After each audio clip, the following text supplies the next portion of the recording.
8월 31일 살아계신 하나님의 말씀 에스겔 36장 25절부터 38절 말씀으로 심령을 세탁하라는 제 말씀드립니다.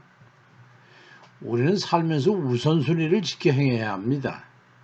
어떤 이들은 기도하면서 왜 하나님께서 내 기도를 들으시지 않으며 응답해 주지 않냐고 하는 그런 의문을 가지고 있는 이들이 저를 포함해서 많이 있습니다. 그런데 하나님의 은혜를 잊기 위해서는 먼저 전제 조건을 충족시켜야 합니다. 심령의 정결의식이 선행되어야 됩니다. 그건 바로 하나님 앞에 꺼리길 것이 없는 심령의 토양을 만드는 것인데 바로 회개입니다. 하나님 앞에 새로운 예복을 갈아 입는데 최소한 목욕제게는 해야 되지 않겠냐 이 말이지. 예수 그리스도를 믿고 구원을 확증할 때에 세례를 받는 거예요. 세례는 정결의식을 의미하는 것으로 깨끗하게 씻는다는 의미죠. 죽었다가 살아나는 거예요. 회개함으로 죄에서 씻김을 받고 깨끗한 심령으로 거듭나게 되는 거죠. 그래서 주 앞에 믿음을 고백하고 주의 씻음을 받을 때에 세례를 받는 겁니다.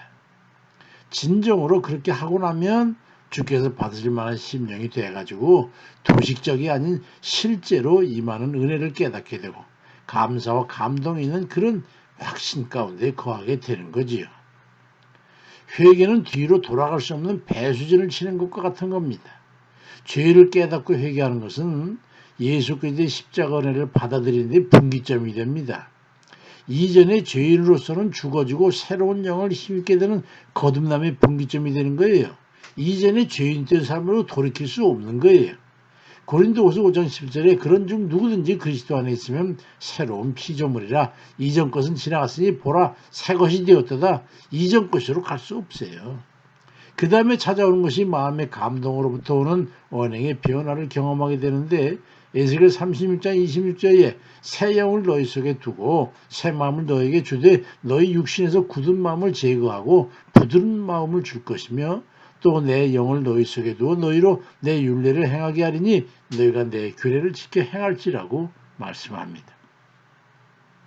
그렇게 해서 하나님과의 관계가 불화와 심판의 공의의 관계에서 친애와 긍휼의 정의의 관계가 돼가지고 에스겔 36장 28절에 보니까 내가 너희 조상들에게 준 땅에서 너희가 거주하면서 내 백성이 되고 나는 너희 하나님이 되리라고 하는 이 말씀의 관계로 발전하게 되는 겁니다. 그리고 나면 비로소 그때의 하나님과의 개통이 되는 겁니다. 이전에는 불통이던 죄 때문에 그 불통이던 관계가 소통의 관계가 돼가지고 능력의 줄을 그때부터 백그라운드로 확보하게 되는 겁니다. 그리고 나면 기도로 간구하시기 바랍니다. 회개를 통해서 정결케 되는 것은 은혜 받을 만한 그릇이 되었다는 의미거든요. 하나님께서 이제 들으실 만한 심령의 상태가 된 거라는 거예요. 에스겔 36장 37절 이하에 나 여호와가 말했으니 이루리라. 주 여호와께서 이같이 말씀하셨느니라. 그래도 이스라엘 족속아 너희들에게 이루어지기를 내게 구하여야 될 거다. 그런즉 그들이 나를 여호와인 줄 알리라고 말씀합니다.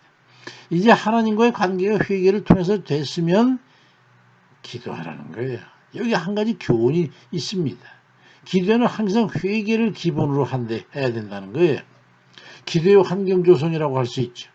하나님께 나아가는데 가로막힌 담을 허는 것과 같은 겁니다. 이사야 59장 2절에 보니까 오직 너희 죄악이 너희와 하나님 사이를 갈라놓았고 너희 죄가 그의 얼굴을 가려서 너에게 듣지 않으시게 함이라고 말씀하는데 회개가 바로 하나님과의 살을 내고 있는 죄의 담정을 허무는 것 같은 것이다. 그러니까 회개를 통해서 죄를 허물면 그 다음엔 기도하라는 거죠. 요한복음 14장 14절에 그때부터 내 이름으로 무엇이니 내게 구하면 내가 행하리라고 하는 주님의 말씀이 적용되는 겁니다. 이게 기도의 원리라고 할 수 있는 거예요.